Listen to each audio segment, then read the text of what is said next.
Well, hello everyone. Welcome to Trading Price Patterns. My name is Barbara Armstrong. I am a coach with Schwab and delighted that so many of you are here joining me live today. In this class, we talk about technical analysis and specifically price patterns. And sometimes we have a theme for the day. Like we'll see, trend reversal patterns like double bottoms all over the place, or cup and handle patterns, or inverted head and shoulders, or a lot of diagonal resistance breakouts. And so we have a theme and we look at one type of pattern and how we might trade it. Today is not that day. Today is going to be a little bit like Forrest Gump and a box of chocolates, and you never know what you're going to get, because we're going to look at a bunch of different patterns and how we might approach them in this market that seems to be characterized so far this year by a lot of uncertainty and whiplash. So without further ado, let's get into it. We have a lot of people with us today who may not be part of the regular crew that joins us every Wednesday at 1 o'clock Eastern. So if you are brand new, just know that you're part of a community, or you have the ability to become part of this community where we lock arms every Wednesday at 1 o'clock and look at charts and figure out how we might be able to use our knowledge to our advantage. We also, I treat this as a companion class to trading a smaller account, which is Mondays and Fridays at high noon, and you're welcome to join us there as well. I have Kevin Horner with us in the chat. He's a friend and a fellow coach. He brings a wealth of experience with him to this. He kicks off every trading day at 9:30 at the market open with a class called Trader Talks. If you haven't been attending that, you're missing out. So I encourage you to do that. Also follow us in the land of X, Barb Armstrong CS and Kevin Horner CS. We're going to look at both stock and option trades today. Know that options carry a high level of risk and aren't suitable for all investors. While we look at technical analysis, other approaches, including fundamental analysis, being aware of earnings as they're appearing, and being aware of what's happening, in our world, both globally and here at home in the US. Announcements coming up, like the tariff announcement today at the market close at 4 o'clock, and how that might impact and has impacted the market so far this year. We use the Paper Money software application on the Thinkorswim desktop platform, and it is a brilliant place to learn and hone your skills prior to considering trading in your live account. One of the differences is that short options can be assigned at any time. In a live account, we won't see that happen in Paper Money. I've got one quick announcement. We'll have a very brief market overview because Kevin and his guests do such a great job at the market open. I don't want to reinvent the wheel there. So we'll get right to our, placing new example trades today. We'll spend a little less time today on trade management. Okay. I'm just having a quick look at the chat. So, and if you are new, feel free to type a greeting into the chat so we can welcome you. Okay, so here is my quick announcement. We have actually, 4 additional events. We've already got, probably close to half a dozen under our belt so far this year, but we have another 4 events coming up in April and May, and Dallas is kind of here in between. Detroit, and Kevin will be in Detroit. So if you're going to be in Detroit, he'll be there along with Ben Watson. Make sure you go up and introduce yourself because we'd love to meet you.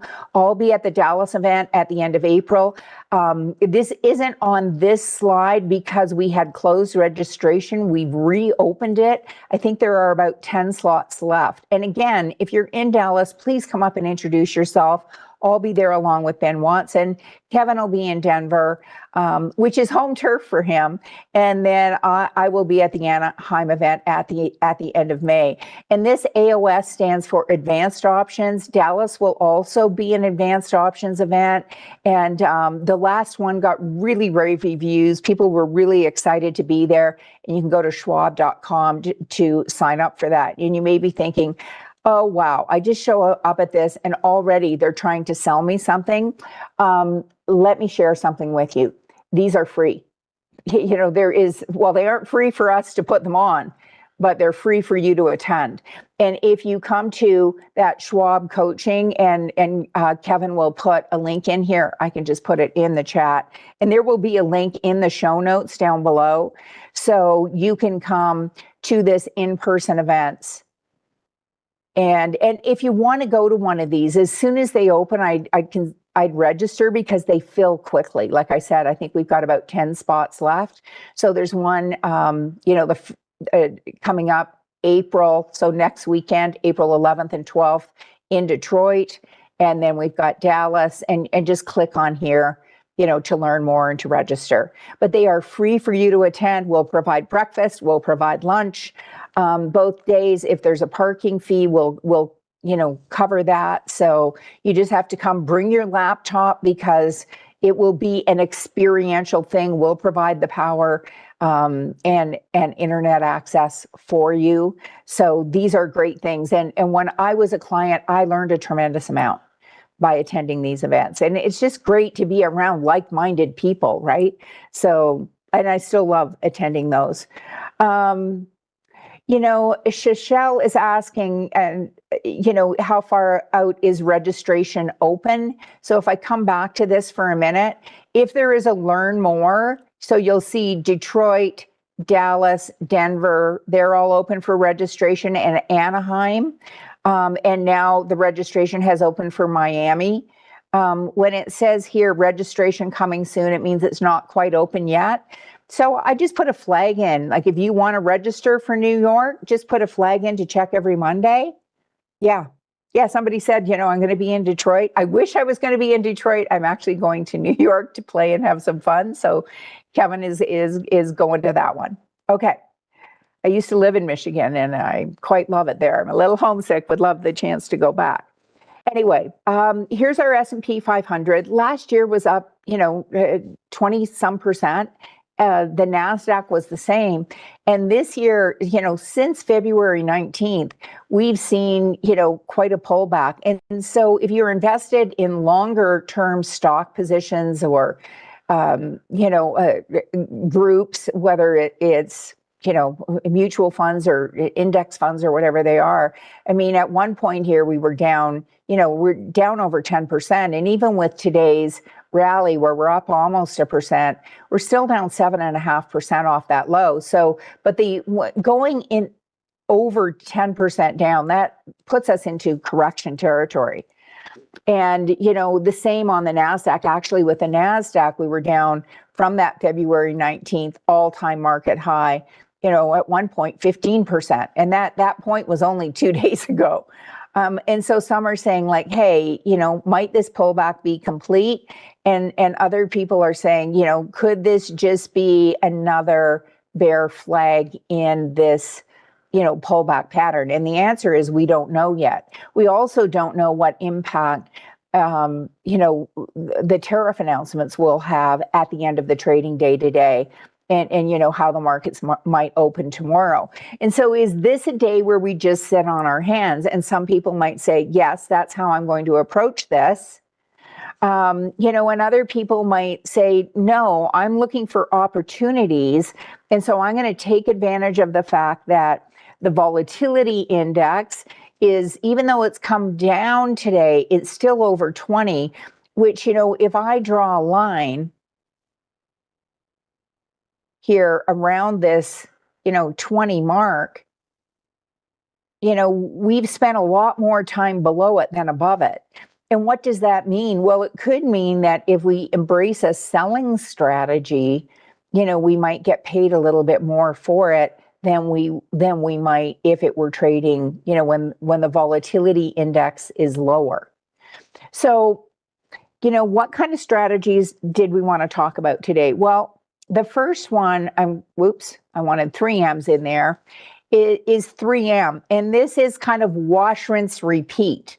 And why do I say that? Well, this is a stock that when we look at the last year, it's gone from 89 to 156. So it's definitely been uptrending. At one point, it was up 68%, in the last year. And is still, even where it's sitting now, up 58%. And if you want to see how I got this percent, you just go to manual here and then show prices percent. And I'm going to switch it back to just show the prices as now the price. But one of the things that we have done on Triple M is we've looked at this and said, hey, it gapped up on the last earnings, and then it's been consolidating, trading in a range between kind of this 145. Let me just get rid of this extra line. Between 145 and 156, and it's back down close to this support level. Now, I had put this line on here and said we had a short put vertical expiring March 28th. And if we look at this, if we come to the monitor tab and account statement and bring up Triple M, we have sold short put verticals at 145 and 140 a couple of times, and both times they've worked out nicely. Now, if you're new to this strategy, the idea here is that we are selling a put. Now, could we just sell a put? We could. And when we sell a put, what does it mean? It means we're willing to buy the stock. So we're kind of thinking here, what if we sell, oops, let me change my color. What if we sell another put? And this is kind of wash, rinse, repeat, because we've done this twice and it's worked out nicely. Could we do it again? So we're looking to sell a put. And I'm spending a little more time talking about what these strategies mean today because we have so many new people here. This is an intermediate level class. So typically I assume you kind of understand what these strategies are. But so we're selling a put, which means we're saying we're willing to buy the stock. Well, if you have a small account, you might not have, $14,500 to buy 100 shares. So then what we're going to do is buy a put, which will help us define our risk. And this is called a short put vertical. And so as long as this stays above 145, we're happy campers. And today it's at 147.67. So could we sell another short put vertical that expires, in April before the next earnings? And if we click on this dot, you'll see earnings is coming up April 29th. So we'd want to have this expire prior to earnings. Okay. Yeah. Okay, so somebody is saying that they're feeling badly. They missed the prior coaching events today. And John, I feel your pain, but the good news is, and I'll show you in a couple of minutes where to access this, that if you subscribe to the channel and there's a button in the bottom right corner, you can go back and watch the archives for the classes that have already been taught today. And that was Kevin Horner's trading Trader Talks, and Ben Watson, I think, did one on index options or trading indexes, which is fantastic. So you can go back and watch those. Okay. So with Triple M, we're going to come out to the trade tab, and I was doing a little research beforehand, and so I looked at coming out to April 25th. And April 25th, so, that still expires prior to, earnings expiration. But, we've got 26 contracts here in 17. The bid-ask spread's about 60 cents. And, we'd want it to be more like 12 cents. So the bid-ask spread is a little wide and there's not a ton of volume. So I thought, well, is there any way we could come to April instead? Now, this is only 15 days away. So what's the advantage of it expiring in 15 days is that time decay is going to work really quickly in our favor. The problem is if the trade goes against us, we don't have much time to recover. So we want to have a higher degree of confidence, and the other thing is there might not be enough premium for it to be worth the risk. But then you'll notice here, I have an example trading plan that I can show you how to access. And it's just an example. You can customize it any way you like. But, the example trading plan, does this stock trade more than 1 million shares a day? Check. Do we have lots of volumes on the contracts we're looking at trading? And the answer here at 145 and 140, check. Is the bid-ask spread less than 10%? Well, it's about 14 cents. So is that less than $1.19? Yes. So let's look at selling a vertical. And when we do this, it will give you the smallest possible vertical. And we're going to come out here and make it 145, 140, and we get paid $1.11. And our rule of thumb typically is if we're in this for 15 days, we want at least a 15% return. Now, some might say 15%, you know what? I want at least 20% no matter what, or I'm not placing the trade. And so how much are we risking here? We're risking $5 per contract less the $1.16, so about $3.84. So if I take 116 and divide by 384, what's my potential return is 30% for a trade that's return on risk, you know, for a trade I'd be in for 15 days. Now, in our trading a smaller account, our guideline is, or our rule is that we don't want to risk more than $300 or $500 on any one trade. So how many of these could we do? We could do one. So James, James is saying, hey, this is kind of like Greek to me.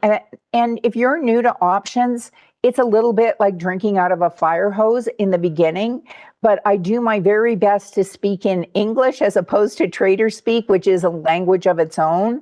But there are some terms that you'll learn as you go. And if you keep coming back, you'll be amazed at how this framework that in the beginning is really empty and where a lot of things go in one ear and pick up speed, that as you go along, you start learning more. Okay. So we're going to put in an exit when we're at 80% of our max gain. We're going to buy this back to close out our risk. So the most we can lose, 386, the most we can make, 114. And you may not say, well, that doesn't seem like a very good risk return, but the idea is that we're trying to structure this so that this is a higher probability trade. And when we look at this says we have a 37% chance that this could be trading below 145. And these numbers, this is probability of in the money. So, these numbers are fluid. So if Triple M goes up tomorrow, then this number, will go down the further it becomes out of the money. Okay. So that's kind of our wash, rinse, repeat strategy. And we can just come in here and edit this line now and say, we've done this short put vertical and this one expires, was it April 17th? Let me just pull up my calendar here.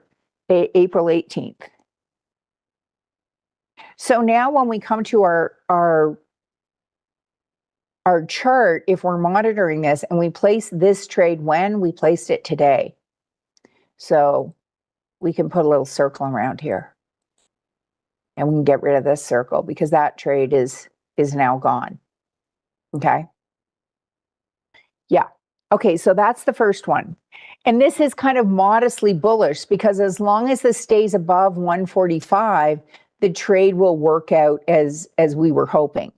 Now we're going to look at another bullish type trade. And I don't remember if I talked about this. I taught 2 classes yesterday. So I don't remember. I was filling in for James Boyd in his Investing Master Series. But if we look at Celsius, this is a stock that last year really struggled. I mean, it went from $98 down to 21. Like that's losing almost 80% of its value. But if we look at the last 6 months, this is kind of a different story, right? This is a different story. So on the first one, Jerry's asking, was there a target to exit? Our target is to exit when we've got 80% of our max gain or prior to expiration. We will not hold it to expiration. Like we'll get out at 80%. Or, like if we were to meet next Wednesday, we might say, hey, you know what? Or Monday, we might say, hey, we've already got 50 or 60% of our max gain, and that's good enough. So when we look at this, and I've drawn 2 lines here. So the first one is a diagonal resistance line where it came up and kind of hit its head, and then it broke through, came back, hit its head again, and then broke out. The second one that I'd like to draw your attention to, and I'm going to take this one off now, when you say, do you see what I see? And sometimes in this class we play a little I Spy. And this is a different type of pattern. The triple M gapped up and it's been kind of going sideways. With Celsius, we have something that, like Humpty Dumpty had a great fall, right? And then it started kind of consolidating. And we call this an inverted head and shoulders. Now, if you're new and you're currently in the drinking out of a fire hose stage, which by the way, we were all at that stage at one point. I joined this education back in 2011 and I still remember how it feels. So this is called an inverted head and shoulders pattern. And a technician, and then it broke out and it's continued up. Like today, up 4%. But a technician might look at this range and say it's gone from 21 to 35. So it's gone up by about, $14. So if they were to put a target on this, they might say, hey, I could see this going up another $14. And so 35 to maybe 49. And so one thing you could do is just buy shares. Now, this year, there's been, a lot of anxiety in the markets, hasn't there? And so sometimes when there's anxiety in the markets or uncertainty, the market doesn't tend to like that. And so they tend to look more for companies that are a little more steady Eddie. And this, things tend to say, well, if people are nervous and they're cutting their discretionary spending, it's not discretionary. If you need toilet paper, you tend to go out and get it anyway, or groceries, and so these consumer staples companies, and I didn't pick to put Celsius, which, manufactures, makes energy drinks. And, they're based in Boca. They were founded in 2004. So you can kind of read a little write-up if you're not familiar with this company. And then you can come down here and you can look at their fundamentals and stuff like that. Their sales have been, going up year over year from 59 cents a share in 2020 to 571. That's growth. And this is just an example of how you might look.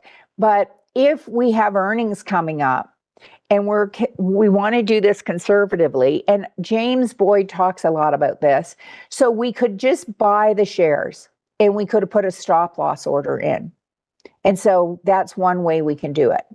Now, another way we could approach this is we could say, well, I'm going to buy 100 shares, and we could do that in this account.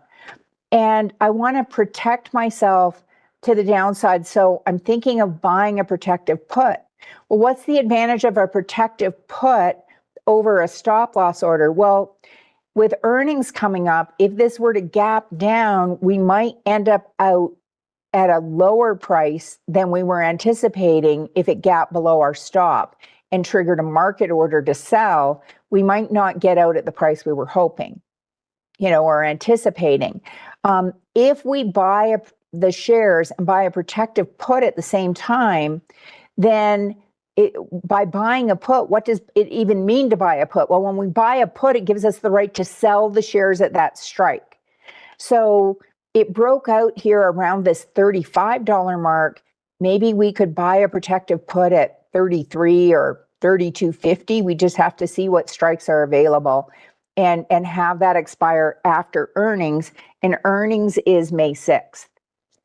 So that if this stock did gap up, if it gaps up, what would happen to the protective put? Well, it would become worth less.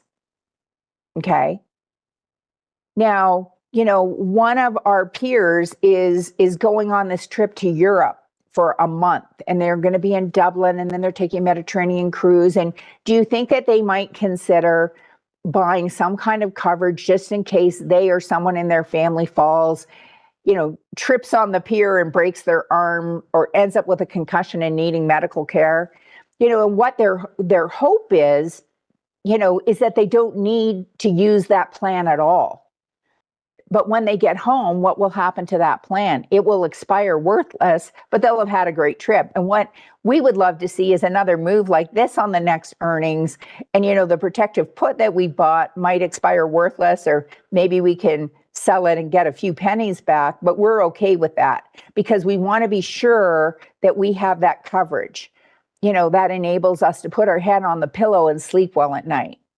Now, what some people will also do is say, and to fund the purchase of this put, I know that it would be nice to have a target, and maybe, if it doesn't gap up on earnings, maybe what I do, if I don't get called out, maybe I'll sell a call, and that'll help pay for the put. And this is called a collar. So, and Jeff is saying a protective put versus selling a call. Well, what if we do both? And so what's the disadvantage if I come up here and I sell the call? Well, now I'm potentially putting a cap on my gains. So let's say I sell this call at 40, but I'm getting paid to sell the stock. And if I'm thinking, these markets have created, I'm chewing Tums way more than I normally would because of, the fact that the markets are down this year. So if I sell this call and I get called out, well, I've made a nice short-term return. I can always buy shares again. And then if I buy this put, I'm protecting myself to the downside, but it allows me to participate, and still sleep at night. Okay. And this put that we're buying, it's called either a protective put or a married put. These are because we're buying the stock and we're buying the put at the same time. So we're calling it a married put. Now, someone yesterday called it a prenup put. Like, you can call it whatever you want. These are the industry terms. Okay. And when we both sell the call and buy a put at the same time, we call that a collar. Because we've got positions on both sides and we're buying the stock. Okay. Was it Wiley? Were you the one that came up with the prenup put? I kind of like that. Yeah. Okay. So we're doing three things here. And so this is a way that you as a stock investor can invest and have a little protection. Okay. Okay, so let's go out and have a look. I just have to close my drawing tools. Okay, so we're going to come to the trade tab. And does this trade more than 1 million shares a day? Yep. If we come out, we wanted to come out past what date? Earnings. When was earnings? May 6th. So we can come to May 9th. Now that's a weekly, but when we look at this, we don't have a lot of volume here. We want at least 20 times the number of contracts that we're thinking of selling. So maybe what we do when we look at the number of contracts here versus May 16th, we got thousands. So this is a pretty heavily traded stock, both the stock and the options. And so if we look at this 40 put, it's trading at 37.43. So if we are called out, how much could we make? Well, about $2.60 a share. Plus, they're paying us $2.76 to $2.80 for that call. And then we said, what type of protection did we want to buy? Maybe around this 32.50 mark is where we might have put a stop. Okay. And so we're going to come in here to this 40, and we're going to click on the buy. Now, didn't I say I wanted to sell this call? I do, but I'm going to click on this actually.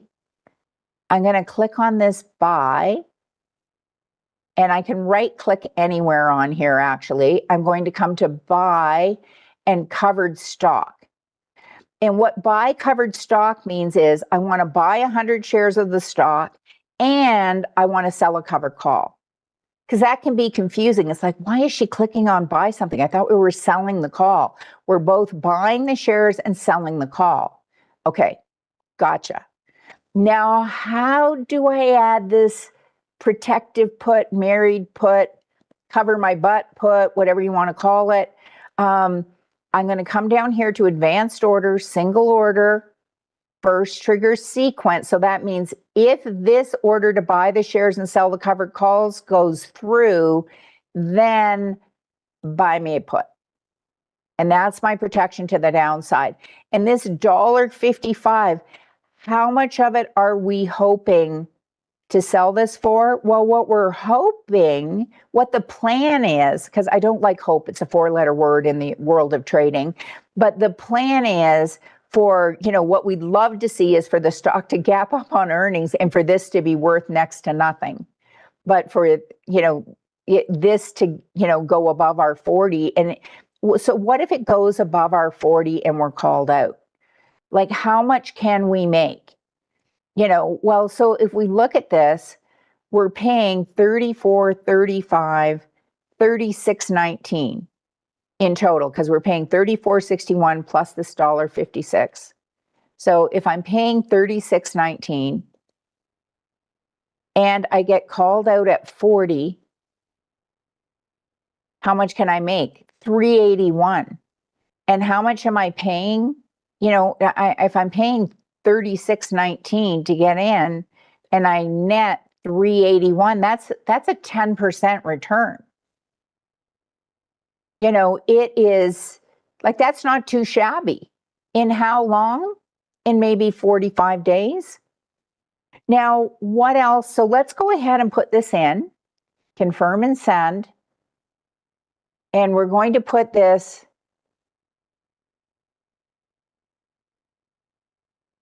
we're going to create a new bucket for this. So we're just going to put this in.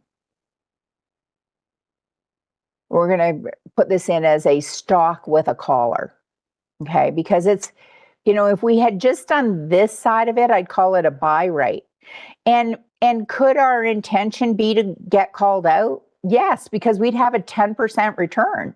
That's kind of a sweet deal in 40 some days if that were to work out. So we can come here if we want to put this on the chart and say, hey, here's our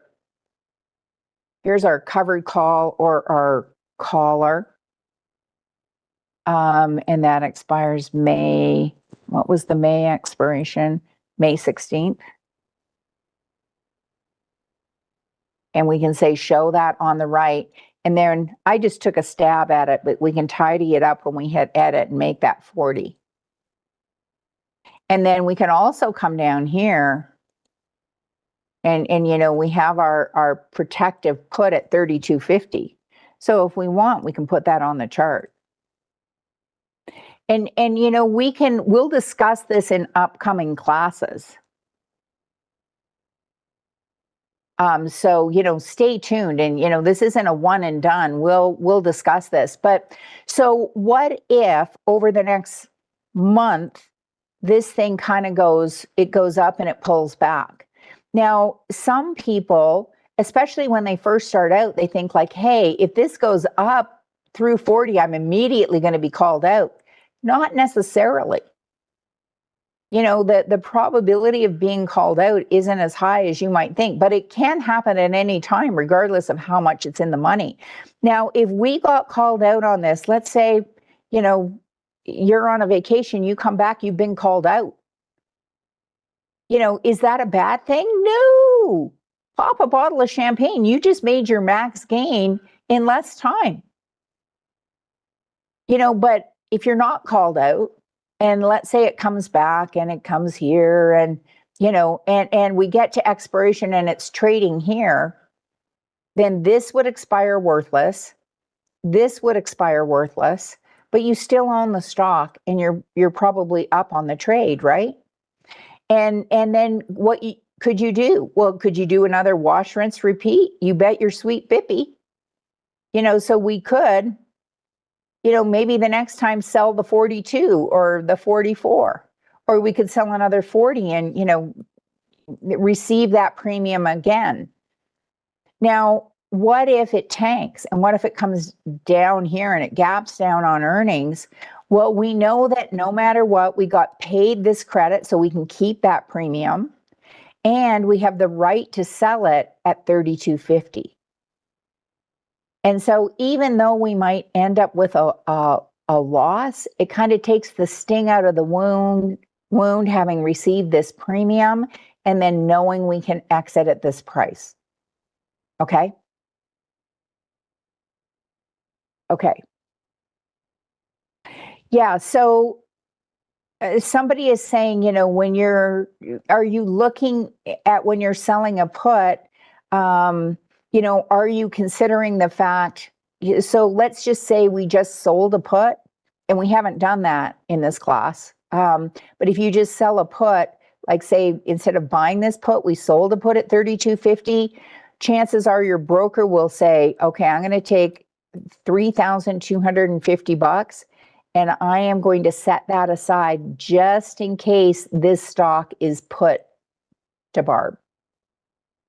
Yeah. And so this money is tied up until you then, buy back the put you've sold. Now, in this case, this is a protective put. We bought this put. The most we can lose is the amount that we paid for the put, and no money has to be put aside. Yeah. Somebody mentioned a Barbism. I didn't know that I used one, but yes, that can happen. Okay. So let's go now, to the downside. And like, do we have to buy the stock? No, we could have bought a long call, and I was thinking about doing that, but let's look at CRM. So today is partially sponsored by the letter C because we're looking at both the Celsius and CRM. In the last few minutes we have together here. And so, here is another stock, that had a really nice run up. Like if we look at the longer term, so it was at 212, went up to 369. That's a really nice run to the upside, right? After we had, last year, this gap down on earnings. But of late, it's kind of been on the struggle bus. And so, if we look at this and we say, well, it was kind of going sideways, bounced off this as a support level, and then it broke through, and then it looked like that old floor became a ceiling. And from a technical perspective, and we are talking about price patterns here, some might be looking at this and saying, well, if I'm playing I Spy with my little eye, that looks a lot like a bear flag to me. So there's the flagpole, there's the flag, right? And so we had a high and then a lower high. And then we had another pullback and we had another lower high. And so another bear flag and another bear flag and another bear flag. And then it started to kind of consolidate. And once, twice, it came back and it looked like, oh, is this now acting as a new floor? But then it broke down. And so could this be a short pause? And it's not uncommon for us to see a pause and something goes sideways and then for the previous trend to continue. So could this be another bear flag? And we don't know. And so how do you trade don't know? Well, one, you can just say, I'm packing up my bags and I'm moving on. Or you could put it on a watch list. But could we also come and look at this and say, hey, today's low, if it does come back, and I guess I should make this kind of red. I don't really have red as a color in this palette, but if it does start to go down and it goes below this, the low of today's candle, maybe I could do a short-term trade. And this is why I have this one ATR up. And so our number 3 kind of pattern, and this is a bearish pattern, is a potential bear flag. And what we're looking for is a close below the low of the high day. Some people call that a kablode, okay? Kablode. So we're going to come to our trade tab, and we're going to look. So today's low is how much? Today's low is 265.75. So we'd look at buying a put if it goes below 265.55, just 20 cents below that. So if tomorrow this stock wakes up and moves bearishly, we could be in this trade. And if we come out here, do we have lots of volume? Yes. Lots of volume? Yes. What's the problem here is the at-the-money strike is pretty pricey, and we don't want to risk more than $500. So we're going to come out to the 240 because we know when we get in, we're going to pay more. We want to have a degree of confidence that it's not more than 500. So we're going to come out here, and our 1 ATR on this is going to be $8.18. So our target is going to be this 265.55 minus $8.18. And I'm just going to do this on my calculator because we're getting short on time. So that's 257.37 is going to be our target. And then we'll put in an exit if and when we enter the trade. And what is the beautiful thing about a conditional entry is that if this continues to go up, then we end up not in the trade and we end up avoiding placing a trade that wouldn't have been profitable.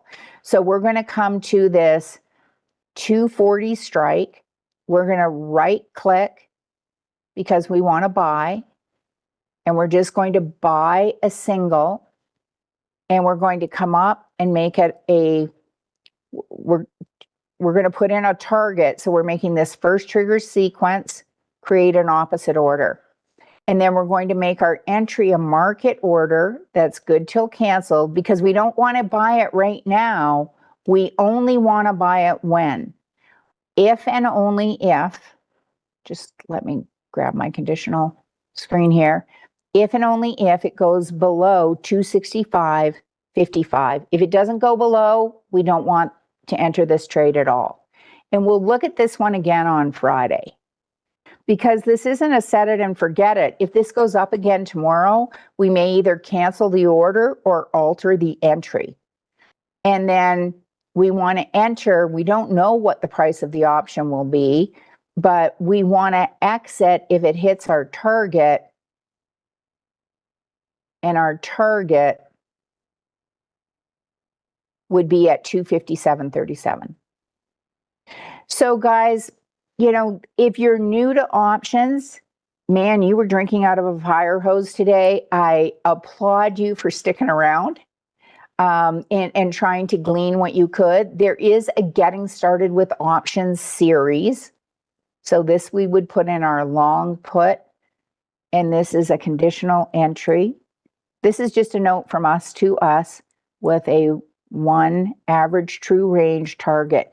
And an average true range is the amount the stock moves in a day. Okay. Yeah, so it did start going sideways. So somebody said it looked like it made a higher low, and that's true. Yeah, it did. And so it may not be as clean, which is why we want to, you know, watch it like a hawk. But given that, you know, when we look at the S&P 500 and the NASDAQ, they are both down year to date. And so I wanted to look at a bearish opportunity also. Even though the last 3 days have been bullish, when we look at year to date, you know, this is down 7.6%. Okay, so guys, that's a wrap for today. I'd like you to, I'm going to ask you now for a favor. One, follow us in the land of Twitter, Barb Armstrong CS and Kevin Horner CS. You know, we're posting lots of helpful content on that platform on a daily basis that we hope you'll find helpful. Second thing, if you'd hit the like button, it helps move things up in the algorithm so that more people can find this content. It also lets Kevin and I know that you found today to be worthwhile. And last but not least, if you haven't already subscribed to the channel, you're going to want to click on that button and subscribe. So guys, that's a wrap. Thanks to Kevin for all his help and the guys behind the scenes for doing what they do oh so well. And to each and every one of you for investing in your financial future by being here today. Thank you. Bye for now.